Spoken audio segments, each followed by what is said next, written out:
हम पढ़ रहे थे चैप्टर नंबर 16 एसी करंट के टॉपिक्स। कुछ हमने लास्ट जो टॉपिक पढ़ा था दैट वाज इम्पीडेंस। हमने कंबाइंड रेजिस्टेंस की बात की थी। हमने कहा था कि नेक्स्ट हम टॉपिक्स जब पढ़ेंगे हम कम्बिनेशन ऑफ कंपोनेंट्स लेकर चल रहे होंगे। मतलब हम कम्बिनेशन में यूँ भी करेंगे कि रेजिस्टर और कैपेसिटर को अटैच कर लेंगे। हम कम्बिनेशन के अंदर रेजिस्टर और इंडक्टर को अटैच कर लेंगे। इवन नेक्स्ट हम चल के ये भी पढ़ेंगे कि resistor, capacitor, inductor at a time तीनों सर्किट के अंदर लगाएंगे और ऑल्टरनेटिंग करंट उसमें से पास करवाएंगे। सो पहला जो हमारा टॉपिक है that is RC series circuit.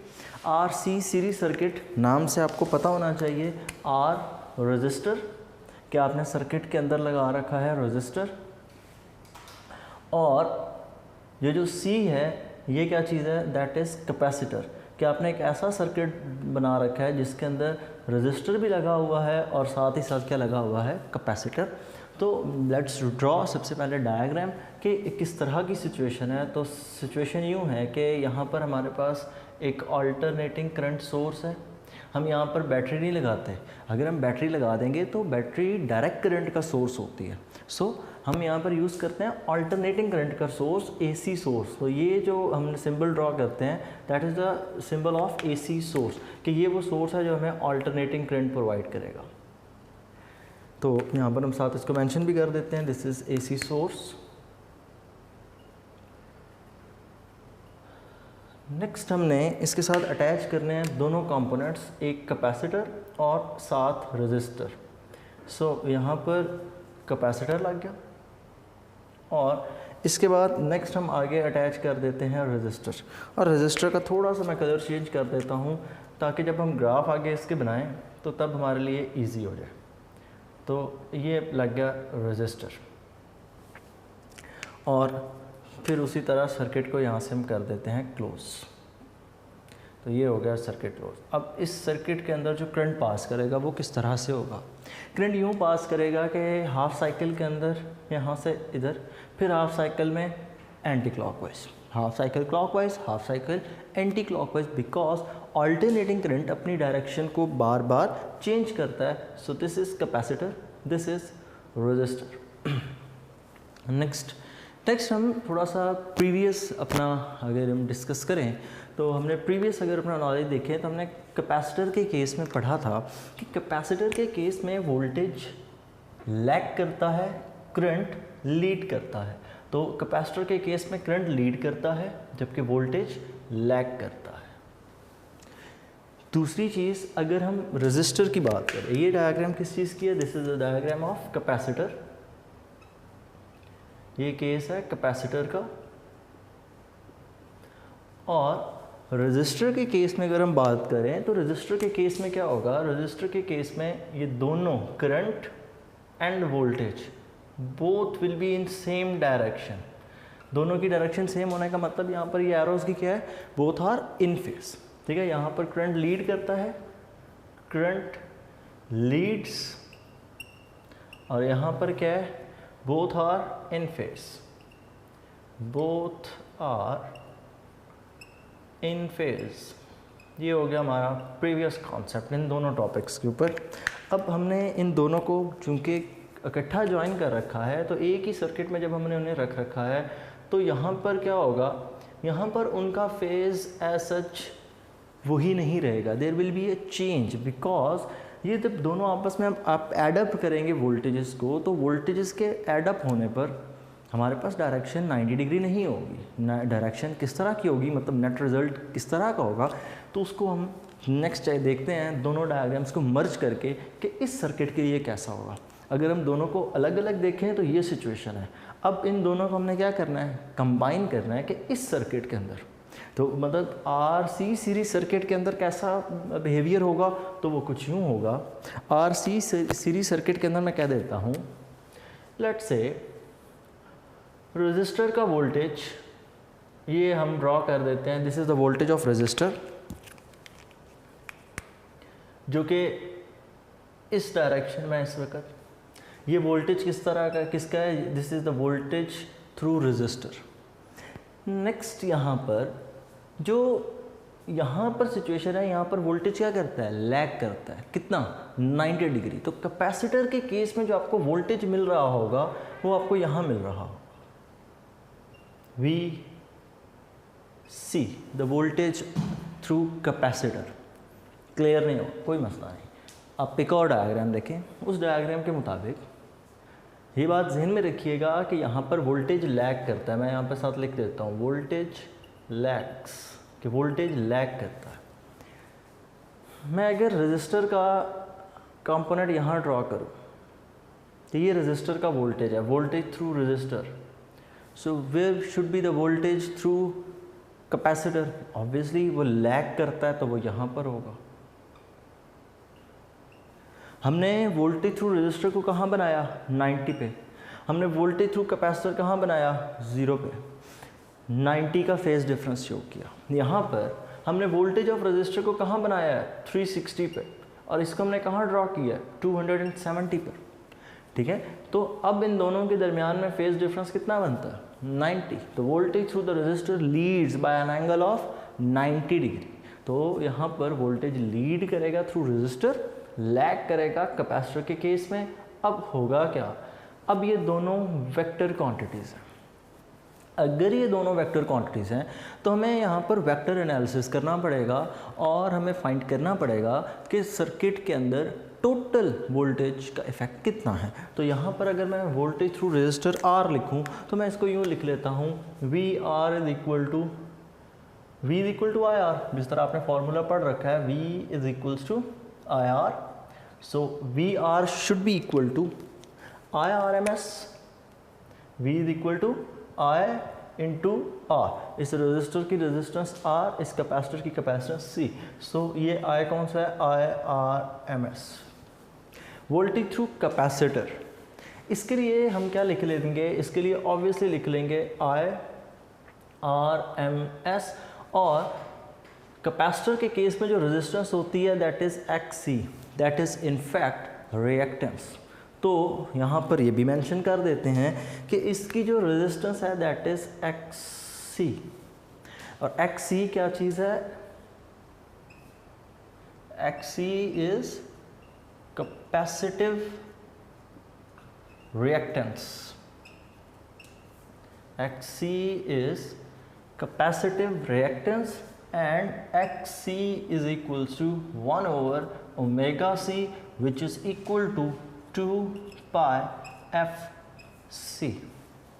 और XC का रिलेशन फ्रीक्वेंसी के साथ कौन सा बनता है, inverse. XC is inversely proportional to frequency। So अब ये दो वेक्टर्स, एक वोल्टेज थ्रू रजिस्टर, एक voltage through capacitor.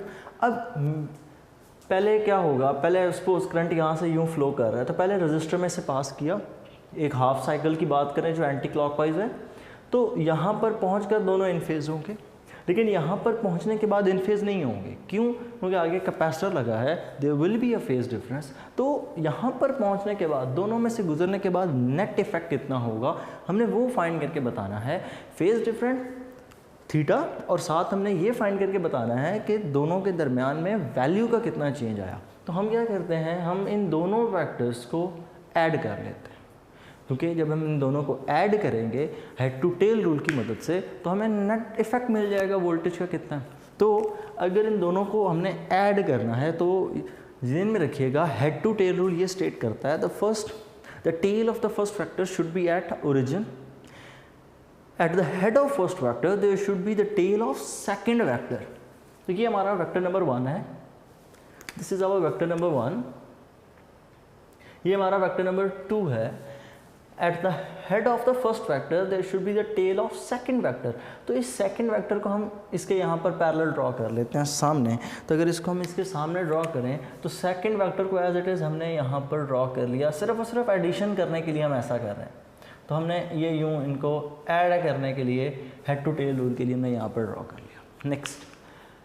Next in दोनों को, पहला वेक्टर उसके हेड के ऊपर दूसरे वेक्टर की टेल, और हेड टू टेल रूल का आखिरी पॉइंट ये स्टेट करता है join the tail of first vector with the head of last vector in order to find resultant.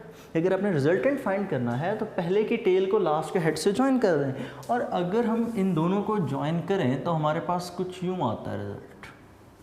ये हमने इन दोनों को कर दिया ज्वाइन, और ये जो रेड कलर में मैंने ड्रॉ किया वेक्टर, ये क्या चीज़ है? That is resultant vector. ये उस सर्किट के अंदर एक ओवरऑल जो वोल्टेज है दैट इज़ दिस वन, कि दोनों में से पास करने के बाद ये जो वैल्यू है इस वोल्टेज को हम कह देते हैं, let's say this is we, कोई भी नाम रखा जा सकता है। ये क्या चीज़ है? वी, इन दोनों का कंबाइन इफेक्ट, ठीक है। V R voltage through resistor plus voltage through capacitor.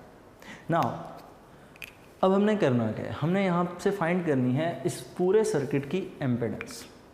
इस पूरे सर्किट की हमने फाइंड करनी है एम्पिडेंस। तो नेक्स्ट अब क्या होगा? ग्राफिकल एनालिसिस के बाद हम यहाँ से प्रूफ करेंगे एम्पिडेंस के लिए। इससे पहले कि मैं प्रूफ की तरफ जाऊँ, एक दफ़ा फिर देख लें। यहाँ पर होगा यूँ कि आपने सबसे पहले क्या पढ़ा? आपने सिर्फ कैपेसिटर की बात की तो कहा करंट लीड करता है, वोल्टेज लैग करता है। आपने रेजिस्टर की बात की तो आपने कहा both current and the voltage are in phase, कि करंट और वोल्टेज दोनों इन फेज होते हैं अकेले सर्किट के अंदर।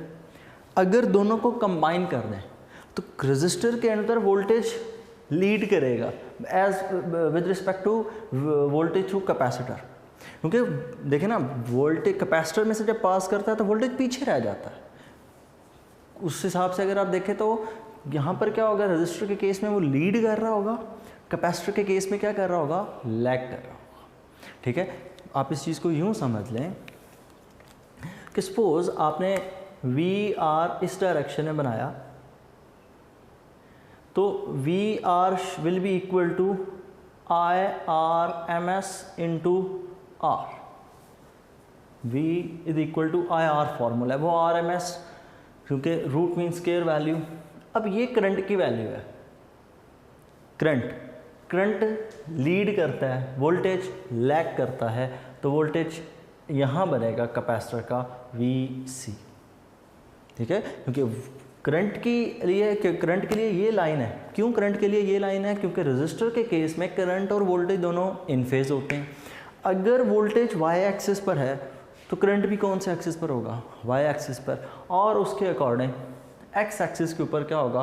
वोल्टेज थ्रू कैपेसिटर, और voltage through capacitor voltage through resistor के मुकाबले में लैग करता है by an angle of 90 degree.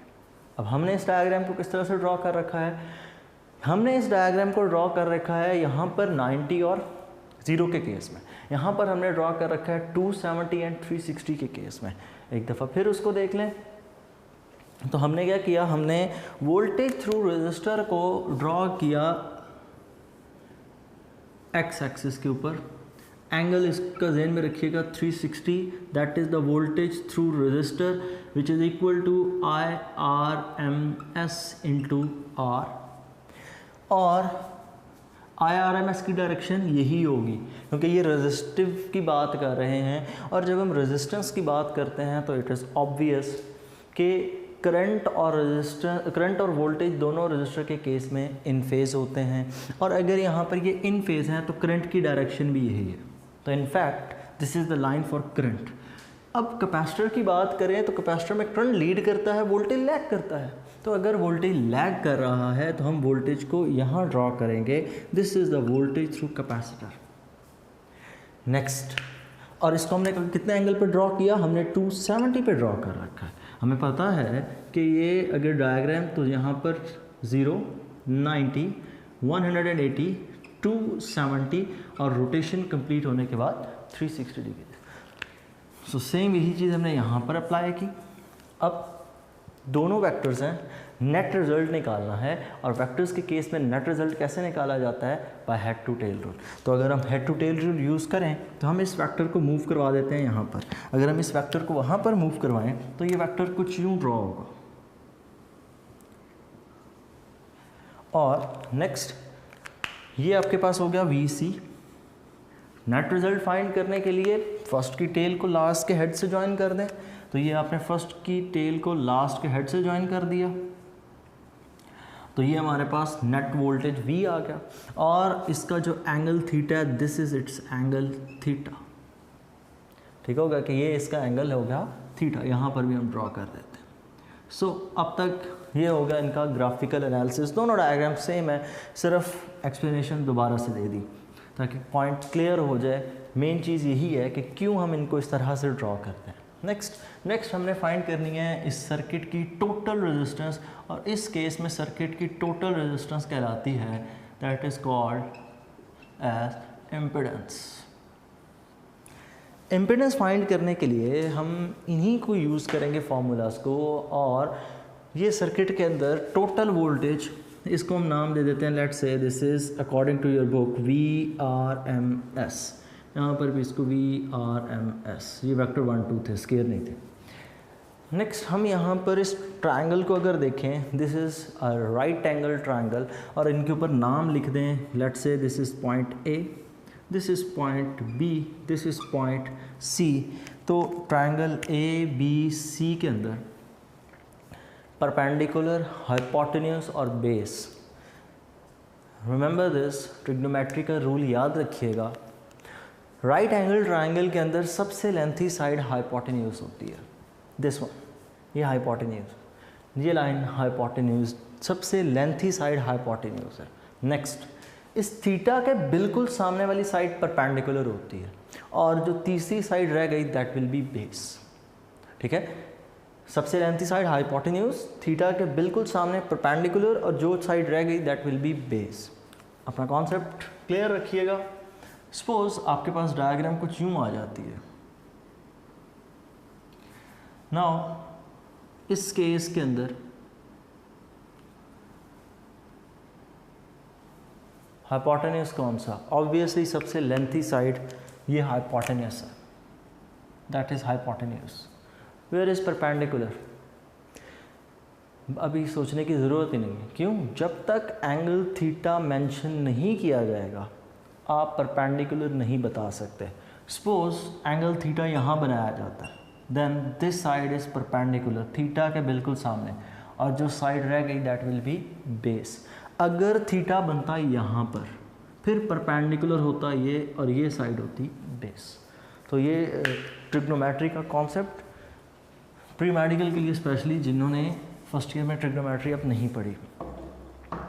Next चीज़ यहाँ पर, तो ये हो गई hypotenuse, this is perpendicular and this side is base. So मैं यहाँ पर यूज़ कर रहा हूँ ये इम्पीडेंस फाइंड करने के लिए पाइथागोरस थ्योरम। और पाइथागोरस थ्योरम क्या स्टेट करता है? पाइथागोरस थ्योरम स्टेट करता है पर hypotenuse square is equal to perpendicular square plus base square. Hypotenuse AC side AC square by using Pythagoras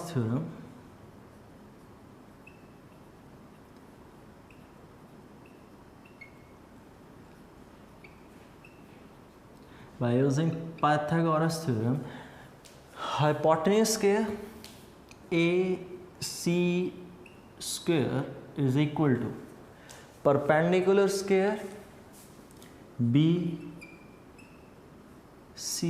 square plus AB square. Next इसमें values put करें, और अगर हम इसमें वैल्यूज पुट करें तो side AC that is VRMS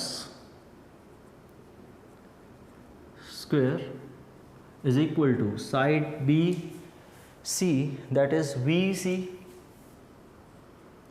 square plus AB and that is VR, the voltage through resistor। Next values फिर से रिप्लेस कर दें, VC की वैल्यू VR की value as VC is equal to IRMS into XC plus VR is equal to IRMS into VR, तो register R। Next यहाँ पर इन दोनों वैल्यूज़ को अगर रिप्लेस करें तो हमारे पास सिचुएशन कुछ यूँ होगी, V R M S square is equals to, यहाँ पर अगर ये वैल्यू इधर पुट कर दें, इस वैल्यू को यहाँ पर पुट कर दें, it will be equal to I R M S square into X C square plus I R M S square into R square. I R M S square common, so V R M S square is equal to IRMS square into XC square plus R square। IRMS square को यहाँ पर लाकर divide कर दें, और अगर हम इन दोनों को डिवाइड कर दें तो हम यूँ लिख सकते हैं VRMS ओवर IRMS स्क्वायर, दोनों क्यों combine is equals to X C square plus R square. अगर हम इस स्क्वायर को ख़त्म करते हैं by taking square root, so अगर आप यहाँ पर स्क्वायर रूट ले लें बाय टेकिंग स्क्वायर रूट तो हमारे पास कुछ यूँ होगा,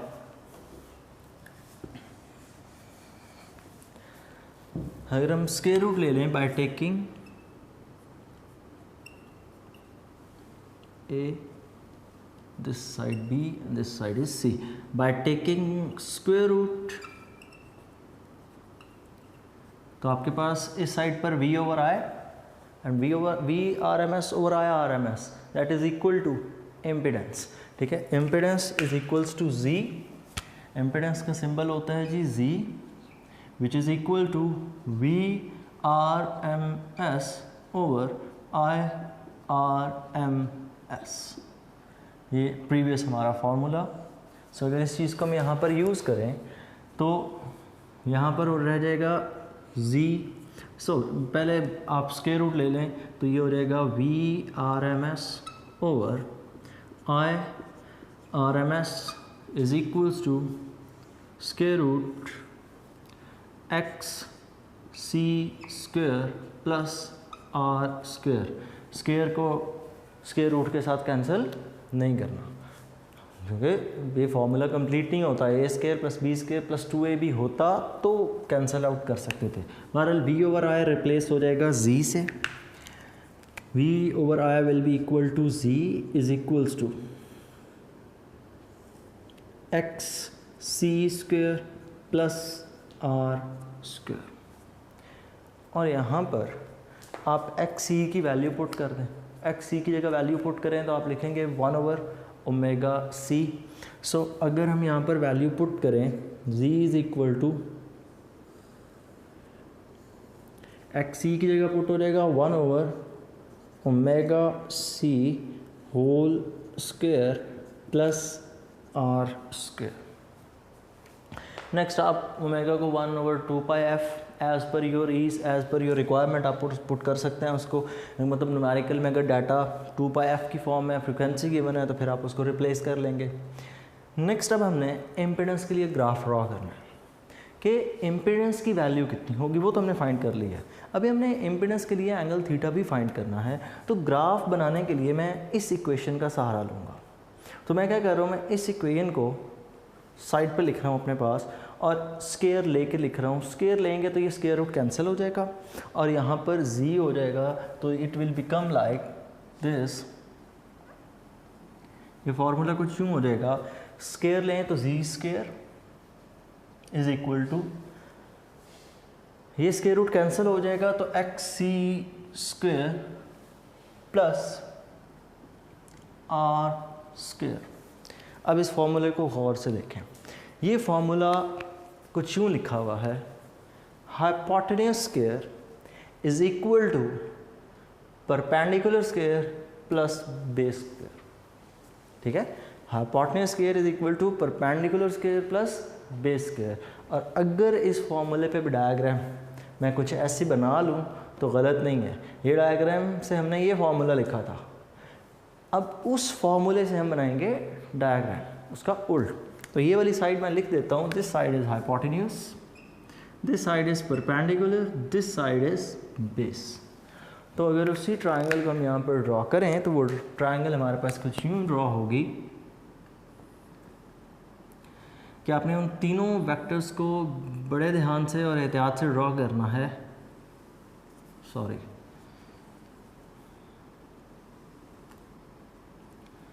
सो perpendicular X C base R, और इन दोनों को यहाँ पे कर दें ज्वाइन, और ये आपके पास हो जाएगा hypotenuse and that will be equal to जी।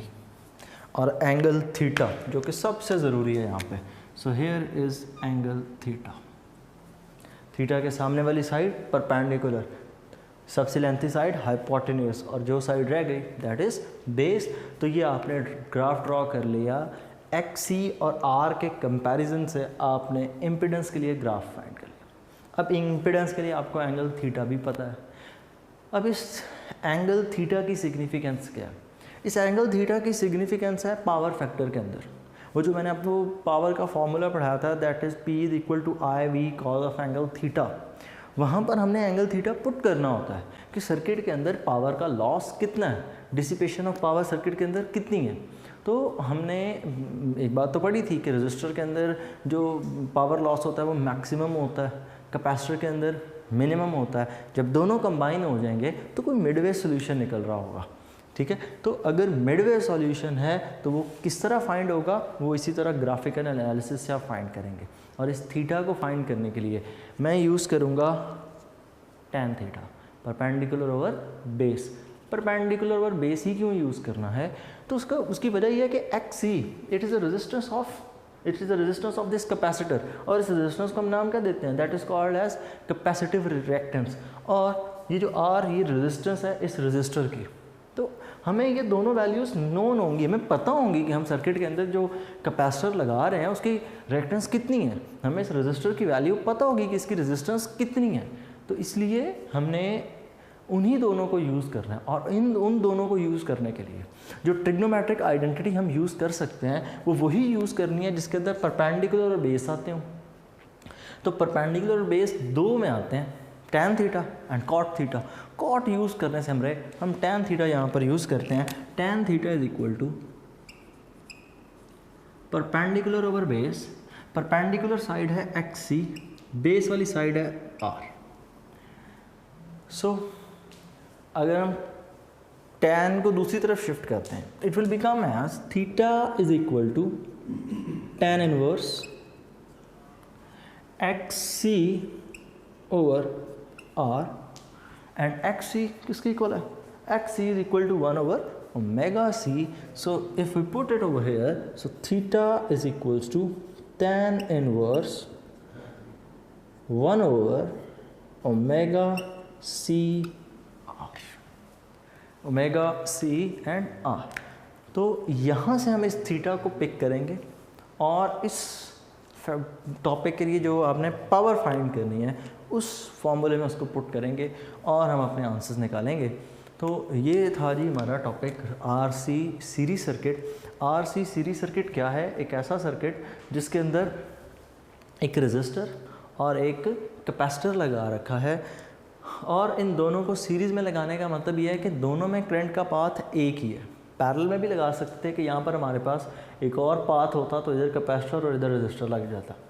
बहरहाल फिर हमने इसके अंदर ग्राफिकल एनालिसिस देखा, उसी ग्राफिकल एनालिसिस को हमने यूज़ करके फाइंड की इम्पिडेंस। इम्पिडेंस फाइंड करने के बाद आपने इम्पिडेंस का ग्राफ ड्रॉ किया। इम्पिडेंस का ग्राफ एक दफ़ा फिर से देख लें, आपने फार्मूला लिखा था z is equal to X C square plus R square whole square. अब इस ग्राफ के अंदर आपने इस यहाँ से स्क्र को किया ओपन, आपने दोबारा से स्क्र लिया, स्क्र लेने के बाद यहाँ पर स्क्र हो जाएगा और इधर से स्क्र रूट कैंसिल हो जाएगा। So Z square is equal to X C square plus R square. So hypotenuse square is equal to perpendicular square plus base square. तो हाइपोटेन्यूज की value Z, perpendicular X C और base की value are. तो हमने उस हिसाब से diagram draw कर ली और उसी डायग्राम को यूज़ करके हमने एंगल थीटा फाइंड किया। और इस एंगल थीटा को हम यूज़ करते हैं पावर फैक्टर में, P is equal to I V cos of angle theta. तो यहाँ पर आपने जो थीटा पुट करना है पावर डिसिपेशन के लिए, तो आपने यहाँ से पिक करना है और इसको यहाँ पर पुट करेंगे। सो ये था हमारा टॉपिक, इसको पढ़ें कॉन्सेप्ट से, और अगर आपका ये कॉन्सेप्ट क्लियर हो तो नेक्स्ट जो आपका टॉपिक है उसके अंदर आपको ज़्यादा मसाइल नहीं होंगे, ठीक है, वो बिल्कुल सेम इसी तरह का ही है। सो कोशिश करें इसको कॉन्सेप्ट से पढ़ें। अल्लाह हाफिज़।